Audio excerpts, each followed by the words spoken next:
Hello, I'm Penny Thornton and I'm talking astrology. On this video, I'm talking specifically about the total lunar eclipse, which is set to take place on the 26th of May. The sun will be in Gemini and the moon in Sagittarius. But of course, I'm also going to be looking at the setting for that total lunar eclipse because, the background to that is also part of the story of an eclipse. So I'll be talking about that as well as the main event. Now, first of all, the total lunar eclipse is not just any old total lunar eclipse. It's a supermoon, so it'll loom a little larger in the sky. And it will also, during the time of the eclipse, turn a kind of red color, so it will be fairly dramatic.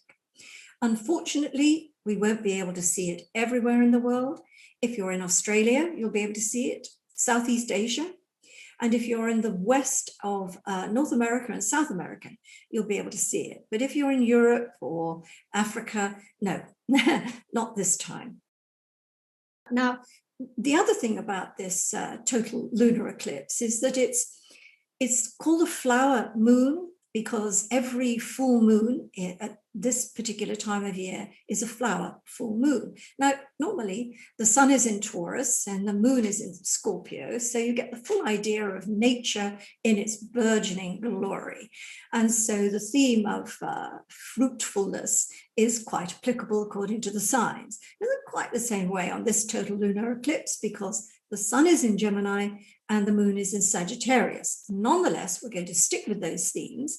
We're going to stick with the idea of things coming to fruition, of being fruitful, and of the importance of abundance. So that's the little tagline that goes with this lunar eclipse. So let me show you how this eclipse is in terms of the astrology and a horoscope. Now, if we look at our horoscope here, if you see the symbol of the moon, which is pretty obvious, it's up there at the kind of 10 o'clock, 11 o'clock position in the chart.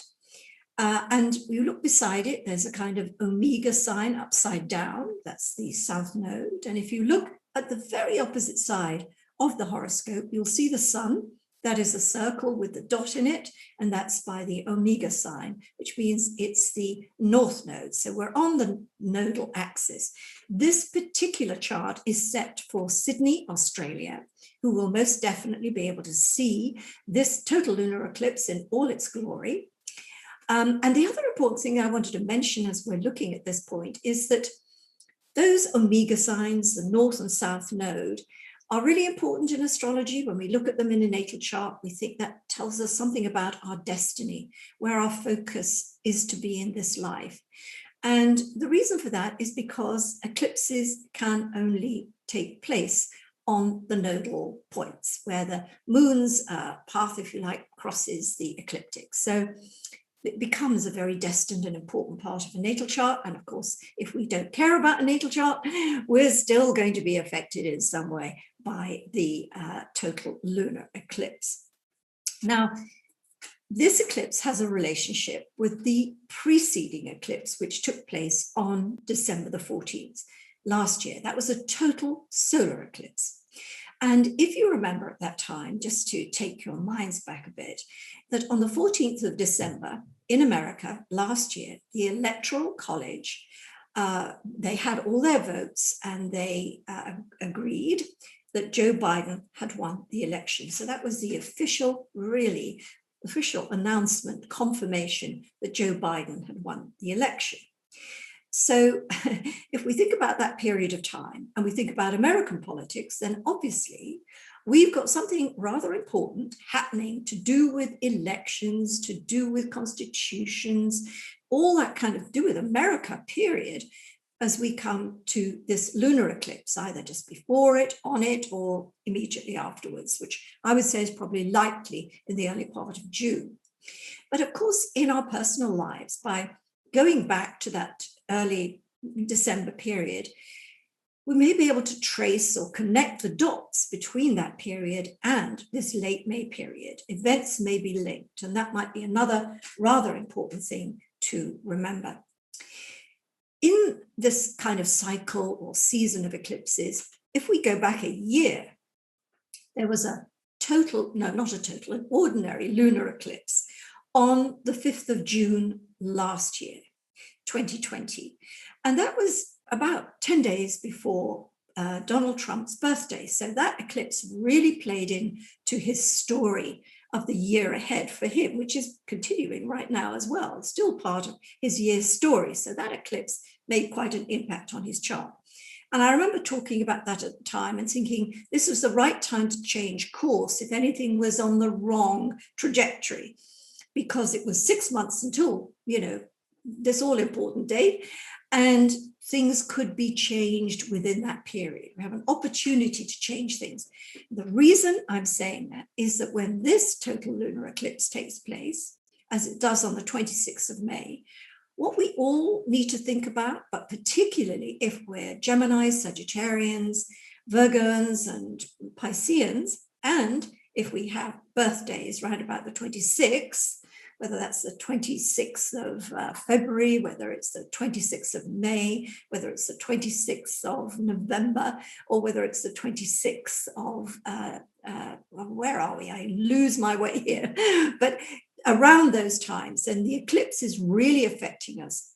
And it's decision time. It's like, do we really need this situation? Is this blocking us from accomplishing or becoming fruitful with the things that we wish to really have happen? So it's a time of conclusions. We're getting rid of things we don't need and getting ourselves back on course with a view to what happens in 6 months' time. So that's just a very kind of important kind of idea to have around this time, because me, I like to work with the astrology, not just to sit and wait for things to really happen. Now, coming back to the chart again, and we've seen how the full moon looks in this particular chart, this lunar eclipse. I want to point now to the position of Pluto just above the horizon, just above the ascendant point. And if we go right the way across to the opposite side of the chart, we can see the symbol for Mars. And this is really important because on June the 5th this year, Mars is going to be exactly opposition Pluto. And that's going to be a really, really important period. And I'm going to come back to that in a second. What I want to say, first of all, is that Mars entered the sign of Cancer on the 23rd of April. And I pointed this out in my last video. And I talked about the idea that a lot of people think Mars in Cancer isn't a particularly strong Mars because it's in its fall. It's called the sign of its fall. But that's absolute nonsense, because Mars is in Cancer. It's Mars draped in a Cancerian costume, right? And yes, Mars is a kind of red hot, dynamic, feisty, aggressive kind of force. And it's in water, so you get a lot of whirling water and perhaps a lot of steam. And I talked about situations getting ahead of steam. And I think we can really see how this happens. And very interestingly, as I said, Mars went into Cancer on the 23rd of April. And it was at that point that really the beginnings of the recent conflict with Palestine and Israel really kicked off. It started. There were the seeds of those things that happened on May the 10th. That was it. That was the starting point. And interestingly enough, Mars in Cancer, Israel has its Mars in Cancer. So it was at that point that things really got the saber rattling started. Palestine has its Mars in Aries. And these are all the cardinal kind of Marses. So there was a lot of kind of aggression and conflict building between these countries at that time. And that's just a point of interest. But in general terms, clearly, if you're a cardinal sign, if you're Cancer, Capricorn, or Aries, or Libra, then you've got Mars very dynamically in your solar chart right now. And that means it's time for action. Now, when we think about Cancer, it's in your sign, so it's very personal. This is time to stand up for the personal ambitions and desires that you have. It's the time to stand your ground, but also to initiate things. And sometimes Cancer isn't always very good at initiating. You want to see what everyone else is doing before you act. But really, this is time to stand your ground and to get things kicked off. When we think about Capricorn, the opposite sign, you've got Mars in the 7th house. So it's almost the reverse for you. It's not your turn to stand up and stand your ground. It's to watch and listen and wait and observe other people doing that, and then deciding on your action in accordance with them. It's time to give others the stage. When it comes to Aries, we've got Mars in the 4th house, which is the home territory. So maybe you're busy knocking walls down and painting and decorating, or maybe you've just got the family at each other's throats and nobody can agree to everything, to anything. And so it's all a little bit of turmoil on the home front. But you can accomplish things with Mars. You can get things done with the right spirit. For Libra, Mars in the 10th house puts us firmly in the area of career, life direction, life ambitions, your material world.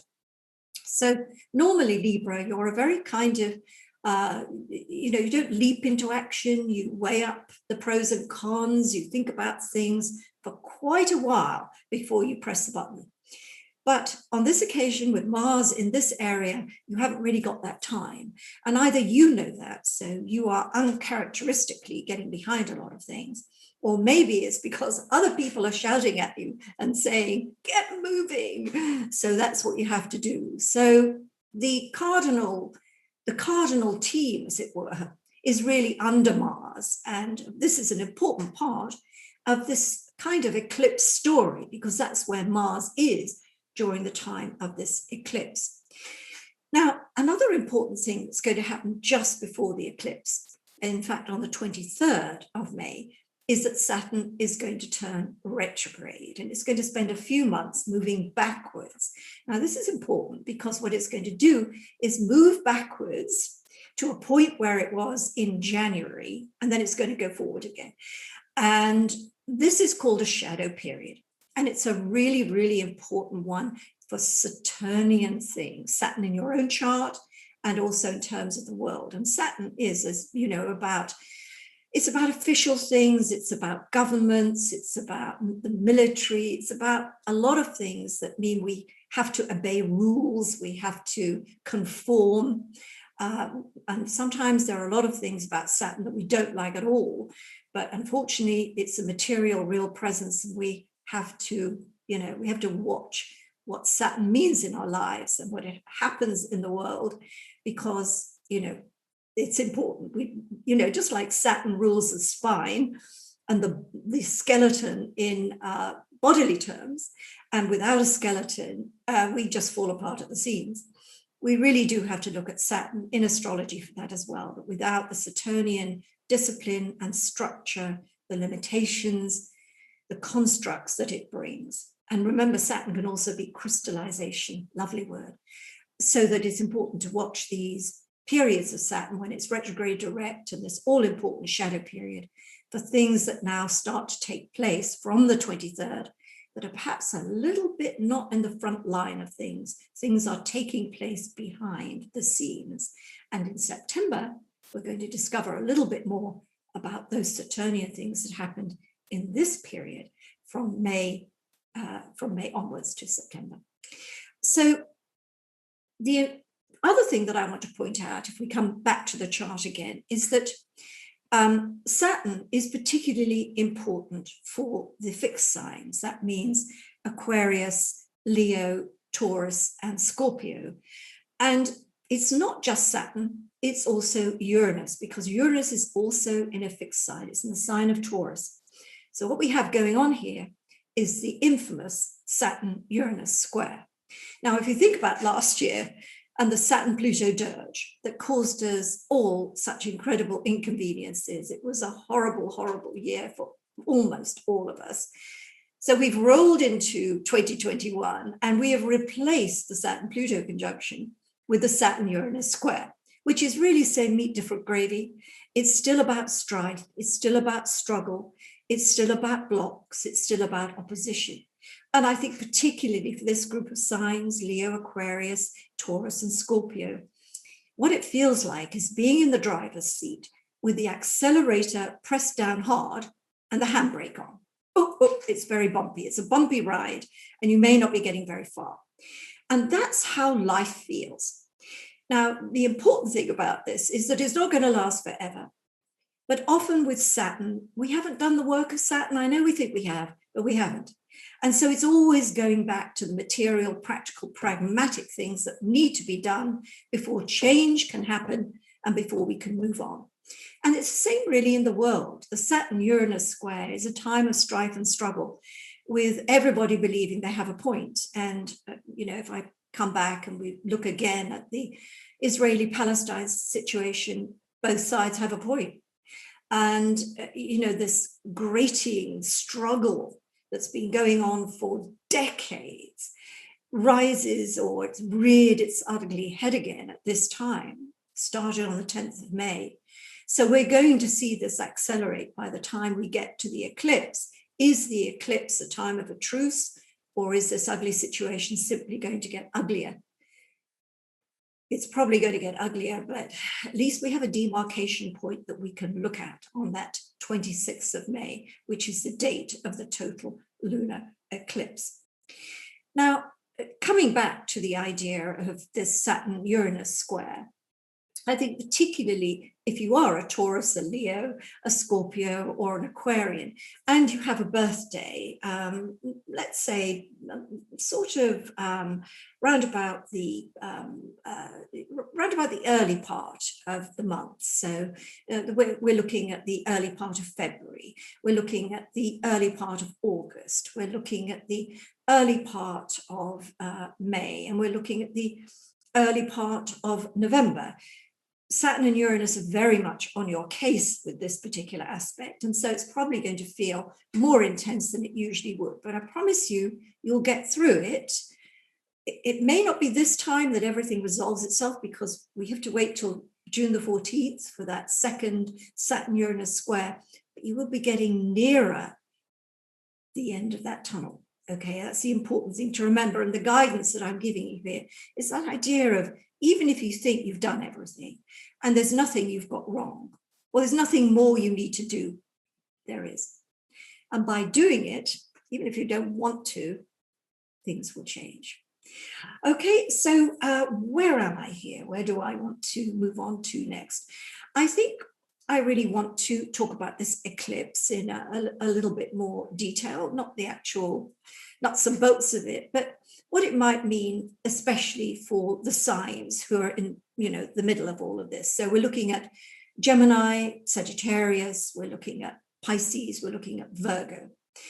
And if we think about Gemini for the moment, we've got the sun in your sign, and we've got the moon in your opposite sign of Sagittarius. So we've got the relationship axis really highlighted by this total lunar eclipse. And when we have a full moon, we're always talking about closure and completion. So we're looking at drawing conclusions. And this might be for Gemini, for instance, that you have come to a certain point in a relationship and you're thinking, this is so good. I want to make it more permanent. I want to formalize it. We're a couple. Or it might be a business or something like that you want, to confirm partners with. And so you make it more official. It grows from strength to strength, and the lunar eclipse has caused this kind of drawing to a conclusion. For Sagittarians, it's sort of the same. We're still talking about drawing conclusions, coming to agreements, making decisions, and relationships and other people are involved. But for you, the moon is in your sign and the sun is in the opposite sign. So it's probably your job to reflect the wishes, the actions, and the decisions of other people. It doesn't mean you don't have part in the decision making, but others are going to lead the way. And likewise, this is showing it's the right time to grow your relationship. Remember this full moon and fruition and fruitfulness, time to grow it forward, or it's time to say, I think growth lies in another direction. So when we come to looking at Pisces, for instance, we're looking at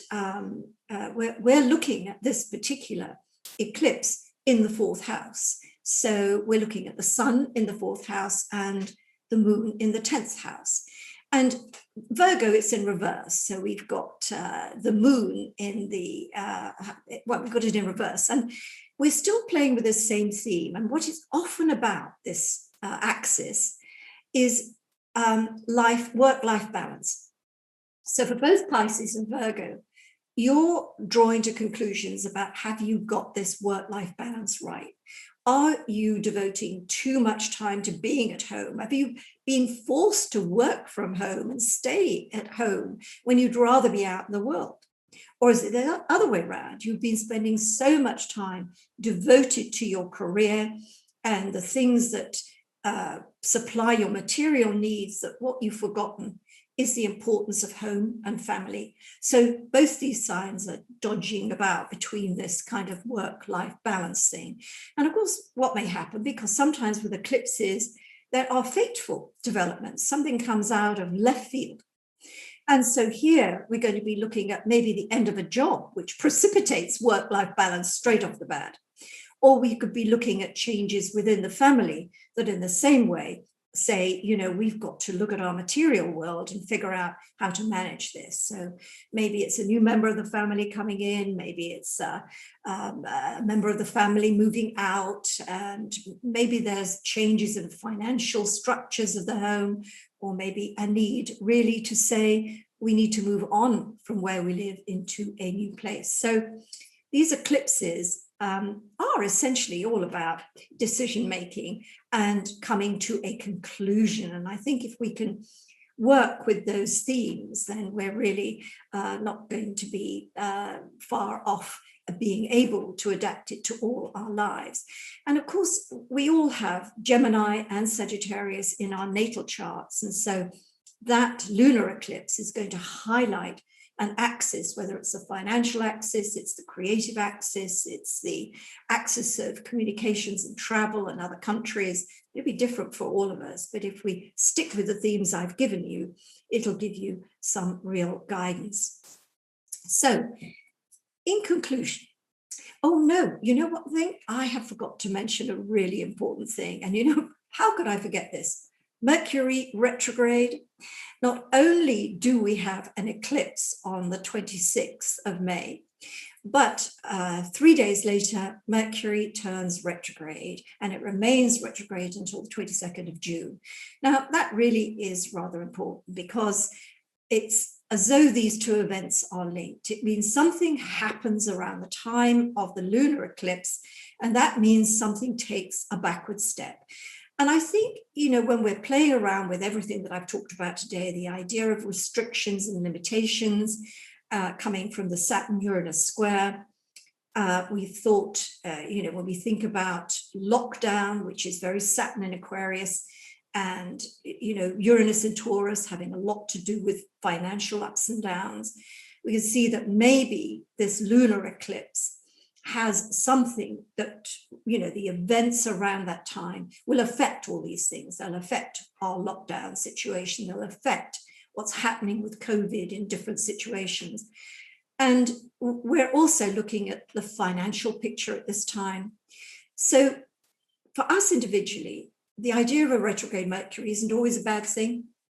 Maybe we do have to change the dates of certain things that were in the planner. We have to put them in a different time, postpone them, not necessarily cancel them. And maybe we do feel, instead of going forward as we'd hoped, we were clear to go forward. Everything is now, green lights forever. No, it's not. We've got the red lights back. We have to go backwards. But actually, that always offers us an opportunity to reflect and review. And often what we come up with during the time that Mercury is retrograde is a better decision. We might not like our plans being frustrated. We might not like being held back. But like that good Saturnian medicine, ultimately it's the right thing for us. So I want to kind of move on from there, because I think the events in this time period that I'm covering on this particular video, the lunar eclipse just before it, Saturn going stationary retrograde. Now we've got retrograde Mercury. As we head into June, if we come back and look at my chart again, you'll see that Mars in Cancer, it's that symbol for Mars that most of us recognize, and we look at Pluto just above the horizon there, above the ascendant, on June the 5th, Mars is going to be exactly in opposition to Pluto. And that's really an aspect of confrontation. That's a good word. I use it a lot when I see Mars and Pluto in the same box. Because when we confront something, we look at it warts and all, and we say, you know, this is it. This is how it is. And when we know how it is, we can take action. We're not trying to dress it up in a way that is misleading. But also confrontation means conflict, and it means we may have to enter a conflict. So that Mars-Pluto opposition in the framework of everything I've talked about on this video means that that's going to be a really, really tough moment for a lot of us, because it's like there's nowhere to hide under that Mars-Pluto opposition. There really are some very stark facts, figures, and situations to be addressed, and only by addressing them with courage, Mars, and at depth to the very core, Pluto, can we really deal with it. And I'm certainly looking out on the world stage right now and thinking, oh, well, that is going to be a very, very tough moment for Israel and Palestine, India, lots of countries. So, you know, but let's work with the themes that I have given you. So yes, now I can sum up. Now I managed to tell you everything that is of importance in these next couple of weeks. What I was thinking this morning when I was writing my little editorial, it's my hello to everybody on my website, I was thinking about how difficult this past 18 months has been. I mean, 2020 was one relentless ride of discovery and disappointment. Everything was very, very difficult. And we sort of turned the corner into 2021. And by the time we got to February, we probably thought, you know, my head's coming up out of the water, you know, we're going forward again, only to find as we reach this May, for instance, that things are not really resolved and we're still a long journey ahead of us. And that's difficult. It's difficult for all of us. I don't think there's anybody that's jumping up and down at this time and thinking, oh, well, piece of cake. Nobody is. Even if it's only one small area of our life that isn't working, or it's very difficult to bear, and the rest of it is fabulous. It's just like that one spot on your face, isn't it? It's no good. That's one spot you look at all the time. So all of us are in the same boat. And it made me think about this time, which has been incredibly difficult for some reason. My clients, I mean, who I'm seeing are going through things that are unbelievably difficult. And they seem to have crescendoed at this particular time, which of course, I hope I've explained to you by pointing out all the astrological bits and pieces. But what had occurred to me as I was writing my editorial wasn't really just the idea that we have to keep on keeping on, which we do. There's nothing else to be said for it. You know, that's what we do. And we keep working with situations as they come and meet us. And we deal with the first thing in front of us and then get on with the next. That's the way we deal with it. But, you know, I thought it's more important than that. And I used to think in the early stages of the coronavirus that this was an opportunity for humanity to come together, to realize we had a global problem and no one was more important than anyone else. We had to get together on this, resolve it, and, you know, that was a way for the world to unite.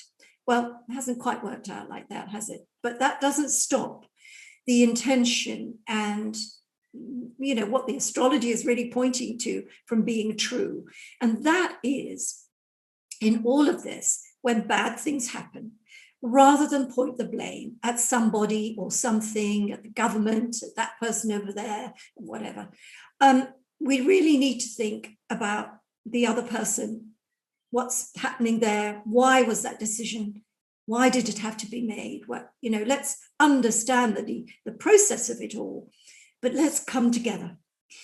Because by coming together, you know, by becoming a unit, we're stronger. We're stronger as a team than we are, you know, as an individual.